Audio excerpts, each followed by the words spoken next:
Hello guys, इस lecture में हम पढ़ेंगे ग्रैनुलोमैटस इन्फ्लामेशन के बारे में। Inflammation is actually a response of living tissue to injury from any agent. किसी भी एजेंट के कारण अगर हमें कोई भी इंजरी हो रही है, वो एजेंट कोई भी बैक्टीरिया, वायरस, टॉक्सिन हो सकता है, वो कुछ भी physical agent, heat, cold, radiation हो सकते हैं, केमिकल एजेंट हो सकते हैं, इनर्ट मटेरियल्स हो सकते हैं। तो किसी भी एजेंट के कारण जब भी किसी टिश्यू को कोई इंजरी होती है तो उसके रिस्पॉन्स में इन्फ्लामेशन होती है। और जब कोई भी इन्फ्लामेशन 2 वीक से ज़्यादा रहती है तो उसे हम कहते हैं क्रॉनिक इन्फ्लामेशन। अब क्रॉनिक इन्फ्लामेशन की आगे एक टाइप होती है ग्रैनुलोमैटस इन्फ्लामेशन।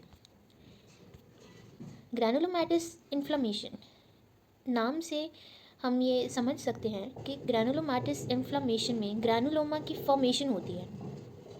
अब why we are studying granulomatous inflammation, इसमें नॉर्मल इन्फ्लामेशन से ऐसा क्या स्ट्रेंज हो रहा है, इसमें क्यों ग्रैनुलोमा बन रहा है, हम उन सब चीज़ों के बारे में पढ़ेंगे।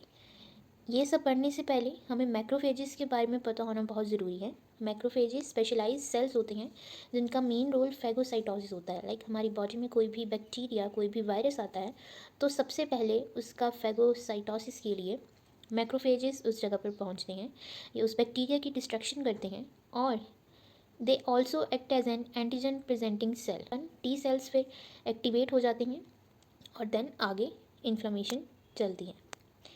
तो नाउ कम्स द क्वेश्चन कि ग्रैनुलोमैटस इन्फ्लामेशन में ऐसा क्या स्ट्रेंज है।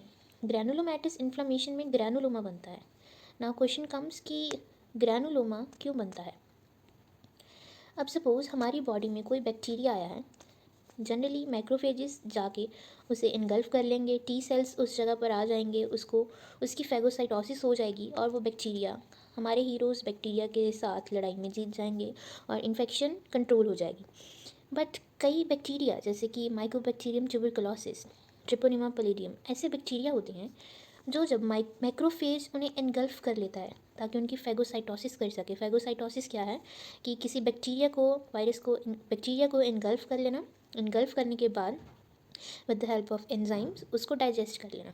अब क्या होता है कि जब मैक्रोफेज इस बैक्टीरिया को इनगल्फ करते हैं, ये बैक्टीरिया इंट्रासेलुलर किलिंग को रेजिस्ट करते हैं, मतलब मैक्रोफेज इन्हें डाइजेस्ट नहीं कर पाते। तो मैक्रोफेज फिर क्या करते हैं, अब इसको डाइजेस्ट तो कर नहीं पाए तो ये जल्दी जल्दी टी सेल्स तक सिग्नल पहुंचाते हैं कि हम इसे डाइजेस्ट नहीं कर पाए, नाउ इट्स योर टर्न। तो उस सीन में हमारी बॉडी ये चाहती है कि अगर किसी बैक्टीरिया को वो इनगल्फ नहीं कर किसी बैक्टीरिया को वो डाइजेस्ट नहीं कर पा रही तो हमारी बॉडी कोशिश करती है कि मैं उस बैक्टीरिया को, जैसे जनरली हम एक चार दीवारी के अंदर किसी चीज़ को बंद कर देते हैं ताकि वो कहीं और बाहर ना घूम पाए। लाइकवाइज हम क्या करते हैं, हम कहते हैं कि हम अगर इसको मार नहीं पा रहे तो हमारी बॉडी कहती है कि मैं इसको 4 दीवारों में बंद कर देती हूँ सो दैट ये हमारी बॉडी में कहीं और घूम ना पाए, इन्फेक्शन ज़्यादा फैल ना पाए। और जो ये हमारी बॉडी उस बैक्टीरिया के सराउंडिंग में स्ट्रक्चर बना देती हैं, अब ये दीवार तो बना नहीं सकती तो ये सेल्स का एक लाइनिंग बना देती है, एक पूरा सेल से उसको सराउंड कर देती है, उसको हम कहते हैं ग्रैनुला। यानी कि हमारी बॉडी उसको कन्फाइन करने की कोशिश करती है। नेक्स्ट काम, अब होता क्या है, ये हमारे पास एंटीजन था, अब वहाँ पर हमारे मैक्रोफेजिस आए पर मैक्रोफेजिस उसको डिग्रेड नहीं कर पाए। तो वो मैक्रोफेजिस क्या करते हैं, पहले तो वो टी सेल्स को एक्टिवेट कर देंगे। ठीक है, अब यहाँ पर एक एंटीजन है, हमारी बॉडी ने इसके सराउंडिंग में एक दीवार बनानी है तो 2 सेल अकेले तो बना नहीं पाएंगे।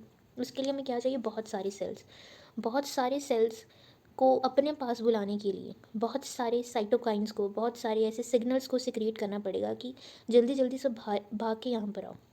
तो मैक्रोफेज CD T4 सेल्स को एक्टिवेट कर देगा। अब मैक्रोफेज ने CD T4 सेल्स को प्रेजेंट किया पहले तो, फिर उसके बाद उसको एक्टिवेट कर दिया। अब CD T4 सेल्स क्या करेंगे, वो बाकी सब सेल्स को बुलाएंगे via the help of cytokines. वो साइटोकाइन सिक्रीट करेंगे इंटरल्यूकिन 1, इंटरल्यूकिन 2। ये क्या करेगा कि और टी सेल्स की प्रोलिफरेशन कराएगा और टी सेल्स को वहाँ पर बुलाएगा। इंटरफेरॉन्स ये मैक्रोफेजिस को एक्टिवेट करेगा। ट्यूमर नेक्रोसिस फैक्टर, फाइब्रोब्लास्ट वो सेल्स होते हैं जो फाइबर्स सिक्रीट करते हैं, तो फाइब्रोब्लास्ट की ग्रोथ होने लग जाएगी, जल्दी जल्दी ग्रोथ फैक्टर्स निकलेंगे ताकि फाइब्रोब्लास्ट की ग्रोथ और स्टिमुलेट हो। अब ये था रोल CD4 सेल्स का। इन्होंने ये सारे साइटोकाइन सिक्रीट किए। खुद मैक्रोफेज क्या करेगा? अच्छा, अब एपिथेलियल सेल्स बाय डेफिनेशन क्या होते हैं? एपिथेलियल सेल्स वो सेल्स होते हैं जो हमारी बॉडी की सरफेस बनाते हैं सच दैट कि एक बैरियर बन जाए इनसाइड और आउटसाइड। एपिथेलियल सेल्स जनरली जैसे हमारी स्किन है, इनसाइड आउटसाइड का barrier, blood vessels inside outside का बैरियर। तो मैक्रोफेज भी अब क्या करेंगे? एपिथेलॉइड सेल्स में चेंज हो जाएंगे। एपिथेलॉइड क्यों कहते हैं? ये एपिथेलियल सेल्स की तरह दिखते हैं और एपिथेलियल सेल्स के दिखने के कारण इनको एपिथेलॉइड सेल्स कह देते हैं। इनका न्यूक्लियस थोड़ा स्लिपर शेप, सोल शेप इनका न्यूक्लियस होता है। अब एपिथेलॉइड सेल्स क्या करेंगे? हमने बनानी क्या थी? दीवार बनानी थी। तो ये एपिथेलॉइड सेल्स, एपिथेलॉइड, अब एपिथेलॉइड सेल्स में मैक्रोफेज खुद ट्रांसफॉर्म हो गया। CD4 सेल्स को उसने एक्टिवेट कर दिया। CD4 सेल्स ने बाकी सारे सेल्स की प्रोलिफरेशन करा दी। अब क्या होगा? अगर हम दोबारा से रिवाइज करें, अब तक क्या हुआ? एंटीजन डाइजेस्ट नहीं हुआ, मैक्रोफेज ने उसको इनगल्फ कर लिया, मैक्रोफेज ने T cell mediated immune response कराया और ख़ुद वो एपिथेलॉइड सेल्स में चेंज हो गया। एपिथेलॉइड सेल्स, अब देखो कि बहुत सारे सेल्स यहाँ पर इकट्ठे हो गए हैं, बहुत सारे एपिथेलॉइड सेल्स बन गए हैं।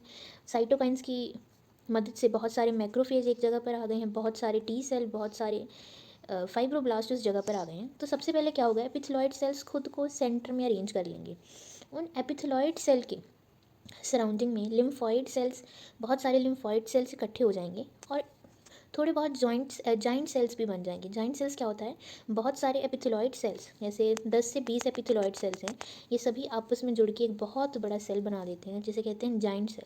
और जाइंट सेल बन जाएगा और फाइब्रोब्लास्ट फाइबर सिक्रीट करेंगे और सारे फाइबर्स बन जाएंगे। थोड़ी देर के बाद क्या होगा? बिल्कुल सेंटर में नेक्रोसिस हो जाएगी। अब ये जो ऊपर सब बना सेंटर में, epithelioid cell, lymphoid cell, giant cell, ये क्यों बना? ताकि एपिथेलॉइड सेल्स क्या थे? वो मैक्रोफेज थे जो एंटीजन को डाइजेस्ट नहीं कर पाए, है ना। तो एपिथेलॉइड सेल सेंटर में, लिम्फॉइड सेल, ये सब एक ग्रैनुलोमा बन गया। अब ग्रैनुलोमा में थोड़ी देर बाद सेंटर में क्या हो जाती है? नेक्रोसिस। नेक्रोसिस अब क्यों हो जाती है?